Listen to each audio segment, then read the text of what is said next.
Even though gas prices are at an all-time low, people are still choosing staycations over vacations. Does this image look familiar to you? That's right, it's Mark Wahlberg, up next on your Daily Update. This is just one of 7 crosses marking the deaths of people on what some call the most dangerous highway in East Texas. Being on opposite sides is the ultimate reason that people say Juan Garcia's life ended too soon. This nativity scene in Athens, Texas has been a controversy ever since the separation of church and state has been put to the test, as the traditional Merry Christmas has been changed to the more inclusive Happy Holidays. More than 220 million people live below the poverty line in India. Illegal drug trade, human trafficking, and child kidnapping are among the highest crimes in that country. The movie Slumdog Millionaire has artistically brought attention to such an unpopular subject, and I had the great opportunity to speak with the director, Danny Boyle, to find out his explanation and inspiration behind the movie. It's about a kid from the slums of the city who goes on what is the richest game show in the world, but he has a different reason for being on the show. He's not really after the money. What he's after, of course, is a girl.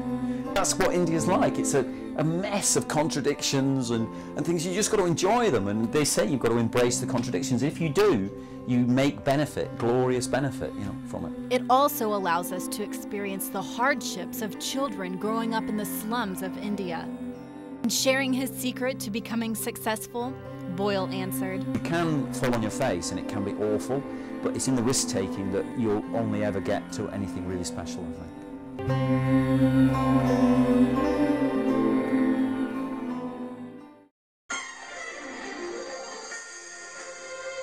Now we're with Mark Wahlberg, the star of the new movie, Max Payne. Mark, can you please tell me a little bit about the movie? Yes, play a homicide detective whose wife and child are brutally murdered. So I need to find out who's responsible and take care of business. Why did you choose the part?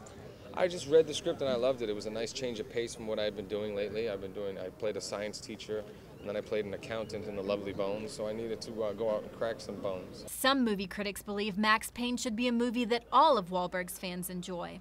And on the topic of a college student's future in show business, Mark, of course, had to add some of his dry sense of humor into the discussion. Get that education, because if things don't go good for me, I'm back to driving a tow truck. And you don't want to drive a tow truck. Well, it's not the worst thing in the world. If you can aspire to own the tow truck, I think that's a much more lucrative deal. Tow truck driver to movie star. Max Payne opens in theaters everywhere today. Homelessness is on the rise, according to a recent report released by the Dallas Census Bureau. Based on the economy, it doesn't show signs of stopping. Busy intersections like this one on Mockingbird and 75 are popular hangouts for panhandlers. But with the growing population reaching 6,000 and homeless people in Dallas, local area residents are finding it difficult to accommodate all of these people in shelters. The Bridge is just one of the city's homeless shelters to experience overcrowding. SoCal's supposed to spend $5 million on this place, and people still got to sleep outside. Judy Noble works at the Bridge and understands the overcrowding situation. But with the unstable economy, she believes the worst is yet to come. I suspect that the increase that we see here at the shelter based on the economy will begin to be very noticeable in the late winter or early spring. According to the homeless count and census report, 42% of people say that they are homeless because they lost their job, and another 27% say that they did not have enough money to live on their own. Kaci Koviak for the 33 News.